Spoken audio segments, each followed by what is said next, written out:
नमस्कार। मैं किरण। आज हम बहुत ही एक महत्वपूर्ण टॉपिक डिस्कस करेंगे, सोशल मीडिया और उसकी गाइडलाइंस के बारे में। सोशल मीडिया के नाम को सुनते ही सभी के दिमाग में सबसे पहले जो चीजें क्लिक करती हैं वो जितने भी ऐप हैं या फिर जितने भी प्लेटफॉर्म हैं वो सभी हमारे सबके दिमाग में आ जाते हैं। अगर हम बात करें सोशल मीडिया को लेकर तो सोशल मीडिया में व्हाट्सएप हो गया, इंस्टाग्राम हो गया, फेसबुक हो गया या ट्विटर हो गया, ये जितनी भी प्लेटफॉर्म हैं ये सारे के सारे सोशल मीडिया के अंतर्गत आते हैं। लेकिन एक बात क्या कभी ये दिमाग में आती है कि अगर ये जो गाइडलाइन है, जिस देश में जितने ज्यादा यूजर हैं, क्या उसके हिसाब से ये जो कंपनी है या जो प्लेटफॉर्म है इनको अपनी गाइडलाइन देनी चाहिए या नहीं देनी चाहिए। अगर हम बात करें, सपोज करिए कोई गलत न्यूज, जैसे हम सबसे बड़े मुद्दे क्या होते हैं, फेक न्यूज के होते हैं। जब आप कोई फेक न्यूज अपने व्हाट्सएप पर या फेसबुक पर या इंस्टाग्राम पर या ट्विटर पर किसी पर भी आप देखते हैं तो आपके दिमाग में क्या विचार आता है? क्या आप उसका फैक्ट चेक करने के लिए बैठेंगे? नहीं होता है जनरली ऐसा। जितनी भी आबादी इसे यूज कर रही है, स्पेशली हम इंडिया के परिप्रेक्ष्य में इस चीज को आज समझेंगे और देखेंगे कि किस तरह से सोशल मीडिया ने पूरी तरीके से कब्जा कर रखा है, लेकिन इसके फैक्ट चेक या इसकी जो चीजें हैं या जो गाइडलाइन है उनमें हम कितना ज्यादा पीछे हैं। क्योंकि अगर कोई फेक न्यूज आई और कोई क्राइम अगर हो जाता है उसके बेस पर, तो उसका जिम्मेदार कौन होगा? क्या ये कंपनियां पल्ला झाड़ लेती हैं अपने से कि ये हमारी गाइडलाइन के अंतर्गत नहीं है? जैसे कुछ स्पेसिफिक चीजें बताई गई हैं गाइडलाइन के अंदर कि बच्चों से संबंधित कोई गलत कंटेंट नहीं डाला जाएगा, ये इनकी गाइडलाइन में है।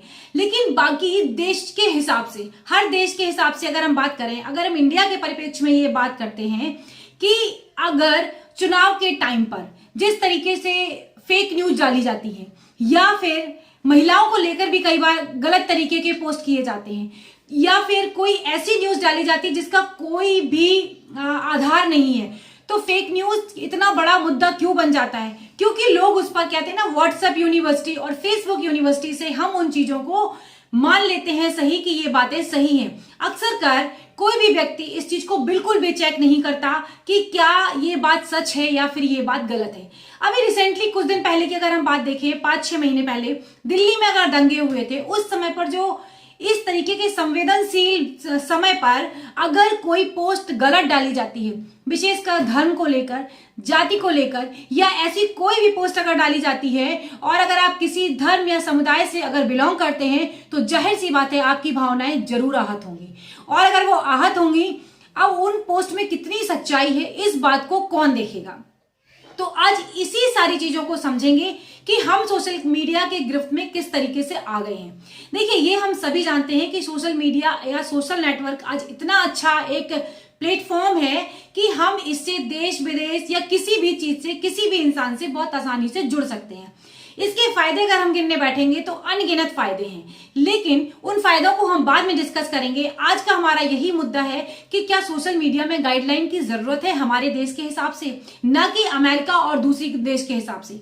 तो अगर इतने बड़े यूजर हैं हम, इंडिया एक इतना बड़ा यूजर है इन सारे प्लेटफॉर्म का, अगर हम बात करें तो व्हाट्सएप को कम से कम 40 करोड़ लोग व्हाट्सएप यूज करते हैं। फेसबुक की अगर हम बात करते हैं तो 300 मिलियन के लगभग इसके यूजर हैं। और अगर ट्विटर की बात करें तो 2 करोड़ से ज्यादा लोग ट्विटर यूज करते हैं। और इंस्टाग्राम की बात करें तो कम से कम बहुत ज्यादा लोग इंस्टाग्राम पर भी रहते हैं। अब आप ये देखिए, 9 से 10 करोड़ के लगभग लोग इंस्टाग्राम पर भी हैं। इन सभी चीजों के लिए आप देखिए, क्या भारत के लिए क्या इन कंपनियों की कोई जिम्मेदारी नहीं बनती? क्या कुछ गाइडलाइन हो इस तरीके की, किस तरीके से पोस्ट को रिमूव किया जाए, अगर कोई पोस्ट डाली गई है तो किस तरीके से उसको हटाया जाए, या फिर क्या उनको गाइडलाइन दी जाए? तो ये सबसे बड़ा एक मुद्दा है इस टाइम पर सोशल मीडिया का, क्योंकि फायदे तो सभी जानते हैं। आज के टाइम में कितना जुड़ना आसान हो गया नेटवर्क के थ्रू, सोशल नेटवर्क के थ्रू, ये सारे पॉइंट हैं। तो आप एक चीज देखिए, जैसे आज मैं अगर बात करूं, आप प्ले स्टोर से कोई भी जो एप्लीकेशन है डाउनलोड किया आपने, डाउनलोड करने के बाद क्या होता है, जनरली जितने भी एप्लीकेशंस हैं आपसे आपके फोन के मीडिया की पूरी जानकारी लेना चाहते हैं। जैसे कि अगर हम बात करें, आपने एप्लीकेशन डाउनलोड किया, उसने कहा क्या कॉन्टेक्ट्स को हम एक्सेस कर सकते हैं, हम उसको बिना पढ़े बिना समझे ओके कर देते हैं। नेक्स्ट स्टेप आता है, क्या हम आपकी मीडिया और गैलरी को भी चेक कर सकते हैं या कॉन्टेक्ट को, उन चीजों को भी एक्सेस कर सकते हैं, हम उसके लिए भी ओके कर देते हैं। तो अगर हम बात करें, लगभग 80 से 85% लोग ऐसे होंगे जो बिना पढ़े ही इस चीज को क्लिक कर देते हैं और आगे बढ़ जाते हैं, बिना ये सोचे समझे कि हमारे डेटा को कोई चोरी कर रहा है और हमारी परमिशन से चोरी कर रहा है। मतलब हमें पता है कि ये चीजें सही नहीं है, लेकिन जागरूकता नहीं है हमारे साथ। क्यों हम सोचते हैं ठीक है इससे क्या फर्क पड़ रहा है, हम उसमें आगे स्टेप बाय स्टेप चले जाते हैं और डेटा हमारा चोरी हो जाता है। कई बार क्या होता है, फिर वो डेटा जो होता है, वो जो कंपनीज होती हैं, उस डेटा को उस व्यक्ति के अंदर घुस के, मतलब समझने की कोशिश कीजिएगा, उसकी प्राइवेसी को किस तरीके से कैप्चर कर लेती हैं। फिर कई बार आप देखते हैं कि किसी की अकाउंट हैक हो जाते हैं, किसी के साथ पैसा किसी का चोरी हो जाता है, इससे बहुत सारे फैक्टर्स आते हैं। तो इन चीजों के बारे में जब इन प्लेटफॉर्म से बात करी जाती है तो ये कहते हैं इनकी पेरेंट कंपनी तो बाहर है, हमारे पास इस चीज का कोई सोल्यूशन नहीं, और अगर कोई पोस्ट ऐसी हुई भी है या फिर इस तरीके से एप्लीकेशंस में किया गया, इनका जिम्मेदार कौन होगा। तो इनके लिए सरकार को क्या कदम उठाने चाहिए, इसके लिए ऑब्वियस सी बात है ऐसे नियम बनाए जाएं, ऐसे प्रावधान किए जाएं कि ताकि सोशल मीडिया पर हम अपनी सिक्योरिटी को समझ सके। और हमें सबसे बड़ी जो बात आती है वो है जागरूकता की। अगर सोशल मीडिया पर रहने वाले लोग जागरूक नहीं होंगे तो ये बात उनके लिए बहुत ही ज्यादा हानिकारक होगी। क्राइम तो बढ़ता ही है साथ के साथ, और उनके जो व्यक्ति हैं, एक तरीके का जब आपका डेटा चोरी हो जाता है, आपका मोबाइल किसी दूसरे व्यक्ति के एक्सेस में चला गया, तो वो इस चीज को अच्छे से समझ सकता है कि आप किस कैटेगरी में, किस स्टेटस पे आप बिलोंग करते हैं। और इन सारी चीजों से डेटा की फिर चोरी भी होती है और डेटा एक कंपनी से दूसरी कंपनी के पास बेचा भी जाता है। बहुत बार ऐसा होता है कि हमारे पास कोई कॉल आती है और हमें पता भी नहीं होता कि हमारा फोन नंबर इनके पास कैसे पहुंचा। वो सब यही कंपनियां होती हैं जो अंदर से एक दूसरे से डेटा को ट्रांसफर करती रहती है। तो ये कितनी महत्वपूर्ण बात है कि ये सबसे बड़ी क्या बात है इसके लिए कि जागरूक होना बहुत ज्यादा जरूरी है। जनता को जागरूक करना पड़ेगा इस चीज के लिए, सरकारों को, कि किस तरीके से ये जो प्लेटफॉर्म है हमारे डेटा पर अपना अधिकार जमा रहे हैं और हमारे डेटा का एक्सेस ले रहे हैं।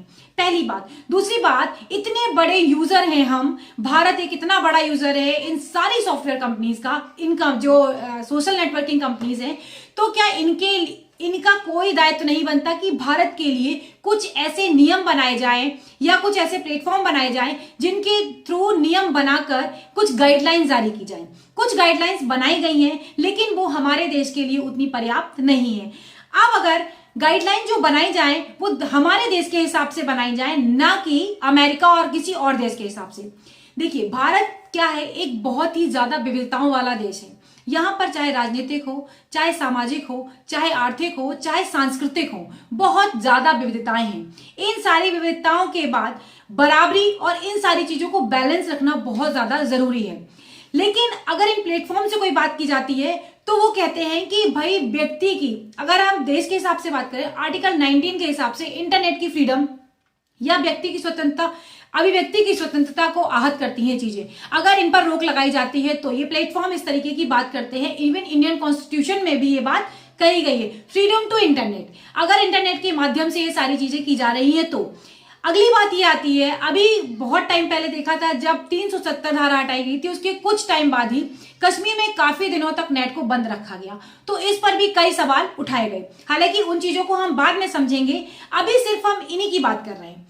अब एक बात ये आती है कि अगर पोस्ट कोई डाली गई है, अब वो पोस्ट अगर किसी व्यक्ति के या किसी समुदाय के या किसी समाज के भावनाओं को अगर आहत करती है तो उस पोस्ट के लिए आप कहां कंप्लेन करेंगे।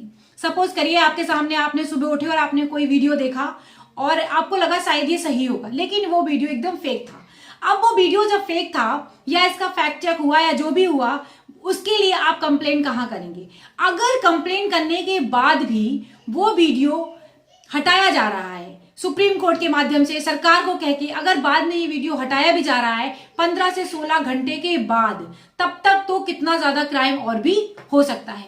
तो इनकी जो पकड़ है, जो सोशल मीडिया प्लेटफॉर्म है, वो इन चीजों को समझते हैं कि किस तरीके से जो ये टेक्नोलॉजी है उनके पास कि वो उनको हटा सकते हैं। लेकिन हटाने के लिए भी क्या है, समय का जो आधार है वो बहुत ज्यादा है। उस चीज के लिए भी एक बार सरकार विचार कर सकती है, इस तरीके की कमेटी बनाई जाए कि उन सारी चीजों पर विचार किया जाए और सोशल मीडिया के लिए जो गाइडलाइन है स्पेशली हमारे देश के लिए, उन गाइडलाइंस के बारे में भी सोचा जाए।